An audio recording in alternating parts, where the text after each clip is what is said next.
Yun, okay, we are here at the Darna, the Mars Ravelo exhibit. And I'm with, may you introduce yourself? Gino de la Cruz. Gino de la Cruz. And you are... I'm the grandson of Mars Ravelo. Grandson of Mars Ravelo. Okay, so this is the... Are you parang the main curator of... what do you do? No, I handle the exhibition mainly for Mars Ravelo. Mars Ravelo Comic Characters Incorporated. Yun yung corporation na nag-handles ng estate ni Mars Ravelo. So, right now, Mars Ravelo, the legacy is still very intact. Yung Darna, Captain Barbell, nagiging movies pa rin. So, right now, do you have any plans about new projects? films or new projects? As of now, mga media productions, kasi yung major titles like Darna, Captain Barbell, Jezebel, it's under the license of ABS-CBN. So it's really up to them if they want to. And then we're there naman to support ABS-CBN if they need anything. But as of now, for the family, our focus is more on social engagement like this one. So that we can educate the people, the visitors or the exhibitors about Mars Ravelo. So what is it about Mars Ravelo and this legacy that you want this new generation to know? Well, it's his style of writing comics.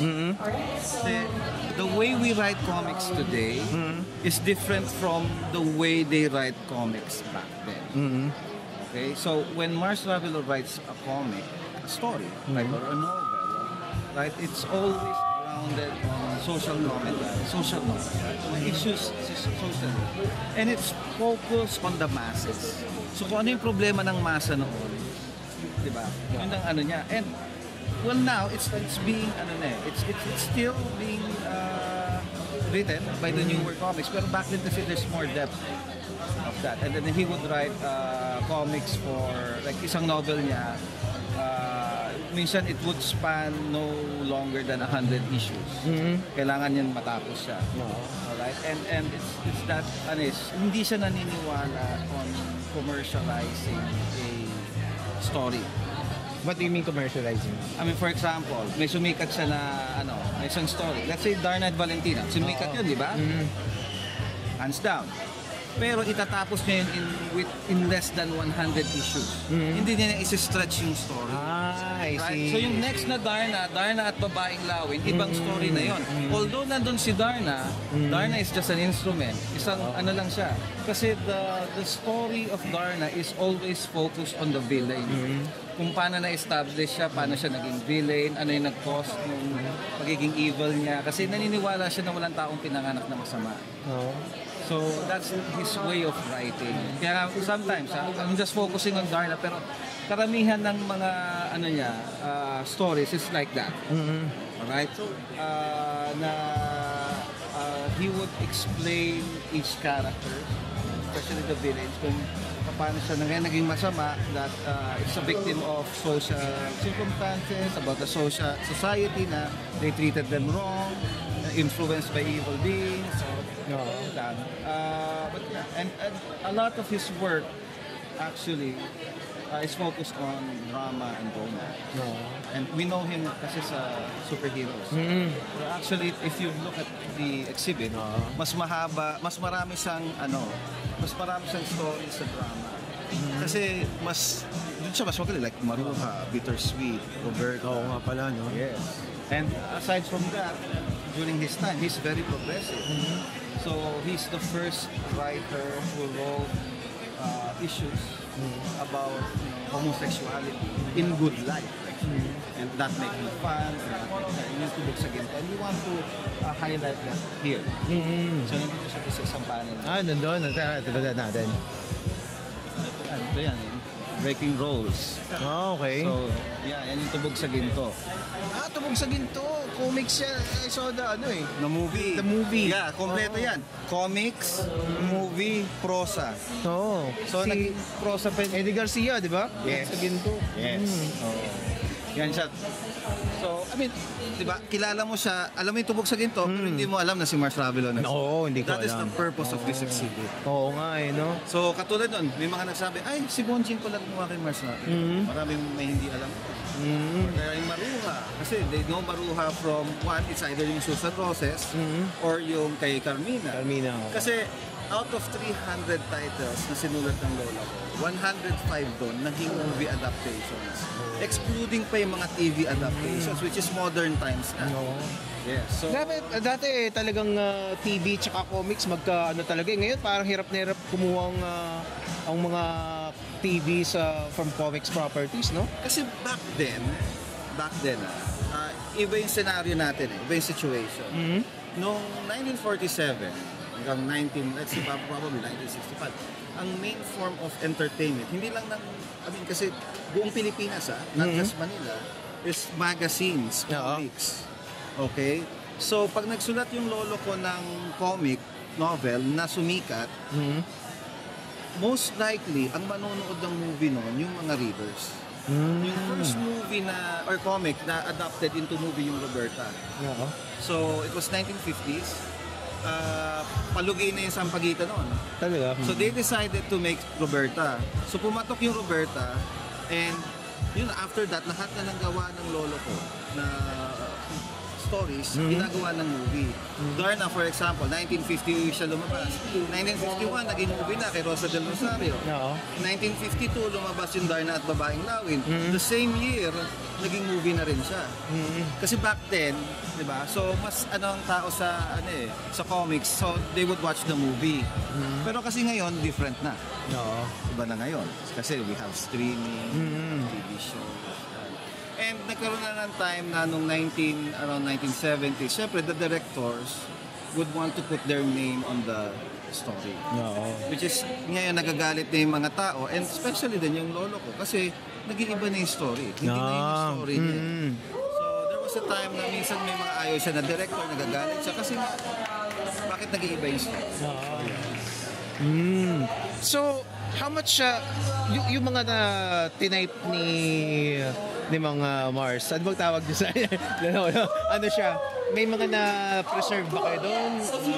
Talaga? Yes, we have may mga scripts siya na nakatago. In fact, yung buong process niya kasi susulat niya muna sa scratch paper.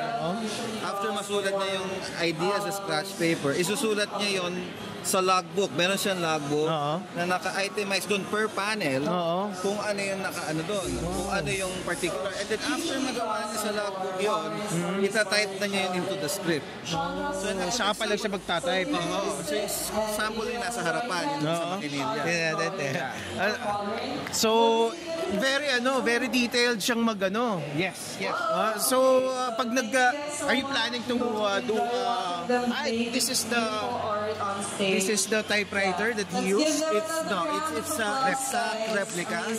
Same model, same year. Kasi yung typewriter niya nakatago pa sa library namin. And it's very worn down. Kasi hanggang sa mamatay, isang typewriter lang gamit niya. Yan lang. So we found a replica sa eBay back then. Binili na namin. Kasi maganda siya i-showcase. So, have you had a Mars Ravelo exhibit talaga, showing the scripts, ganyan, and probably some artworks? Yes, we did one, actually twice, which is the early works exhibit. So the early works exhibit started sa NCCA, I think mga 2016, 2017. And then we did it again sa Comiquero Comics Museum, San Pablo, and that was last year. Last year, 2024. So doon may mga sample, may mga sample, scripts niya. Right? And then yung early works kasi, ito yung mga works ng lolo ko na siya ang nag-illustrate at siya ang nag-drawing. Nag-illustrate at nagsulat. So yung the whole package. So and then ang nangyari kasi sa kanya pagdating ng 1950s, nag-focus na lang siya into writing. So doon na nag-boom yung kasi naka-focus na siya sa writing. So, nag-collaborate na lang siya with other artists like Nestor Redondo, Elpidio Torres, Vico Rival, Jim Fernandez, yan, yung mga ano. Okay, So naging, dati kasi yung mga comics writers, mga tropa nila sila, FPJ, di ba, ganyan. So madami rin kaibigan na artista yung Yes, may mga pictures ng lolo ko na kasama yan sila. Sila Eva Montes, sila Moreno, Rudy Fernandez. Kasi there was a time wherein yung mga actor and actresses, liligawan siya. Kasi nga, yung movies na pumapatol. So, what my lolo would do is, magsusulat siya ng script na tailored for that actor or actress. So, one good example, Jack and Jill. Jack and Jill was tailored for Dolphy. So yung Jack and Jill yung nag-launch nung career ni Dolphy. So it started as a comic, na-adapt into movie na si Dolphy ang bida. In mind, si Dolphy talaga, sa comics pa lang. Yes. So the same, nasunod yun sa Pacifica pala. Kay Nora Honor, ganun din yun. And God Smiled. Grabe talaga contribution pala, no? Yes, hindi lang sa comics, pati sa showbiz. Kaya nagtataka ako, parang yung showbiz has parang turned its back on comics eh. Diba? At least sa mga bagong comics. Kaya hopefully it reverses back. Pero ito on a personal note naman, inabutan niyo naman si lolo mo. Naabutan ko siya pero namatay siya 5 years old. 5 years old. Do you have any fond memories at all? Well, kasi naabutan ko siya, na-stroke na siya noon. So he was just walking and then, hindi naman limping but nag-exercise siya. I know, nung bata ako kasi iniiwasan ko siya kasi natatakot. Kasi the way he walks. Pero I know back then na magaling siya kasi whenever I ask a question, my mom would always say, tanong mo sa lolo mo. Kasi marami alam yun. Ganun. So talagang, oo nga naman, no? Mga parang highly respected yung intellect mo. Unfortunately, naabutan ko siya nung grumpy na siya. Pero ang kwento ng mga parents at ng mga tito ko, he was a very, very jolly man. Jolly man? Yes, and after dinner, makikipag-usap yun sa family, he would tell jokes. He spent a lot of time. And we have a lot of pictures that he spends a lot of time, mga vacations na with the family. Although very dedicated siya sa work niya, he still finds time. Wow, it's amazing. So, what are your hopes? Siguro last question. What are your hopes about Mars Ravelo's legacy, and how do you plan to keep them alive? Well, from now, sa abot ng aking makakaya, I would still continue this, yung mga social, social educations or like exhibits. Right? I mean, Peacock really inspired me to, I really hope that we publish a book sooner or later. Right? I have some ideas that I can tell, but again, it's up to the family. So I think that's one way, continue the social interactions, diba? The exhibits, and then at the same time publish, works. Or reprints, or if not... reprints. Well, reprints, yeah. I mean, pinakamadali, di ba? How much of the actual comic books have been preserved? Preserved in me... Na-printable, ganun. Na-printable, it's hard to, Pero they exist. They exist. We have a library, we have an archives. Kasi, nagtayo ng publications yung lolo ko. So yung mga works niya na nagawa doon, nakabind lahat. So we have hindi naman malaki, modest size library. Nandun lahat yung works niya. And I think the continuing, yung ongoing work is trying to transfer them. Alright, so a few announcements. Which has made this possible. Pero it's possible. It's possible. Kailangan lang talaga ng taga. Pero how many of the, kasi he wrote hundreds of books, diba? So how many of those would be feasible? What's your comics? 100, gano'n.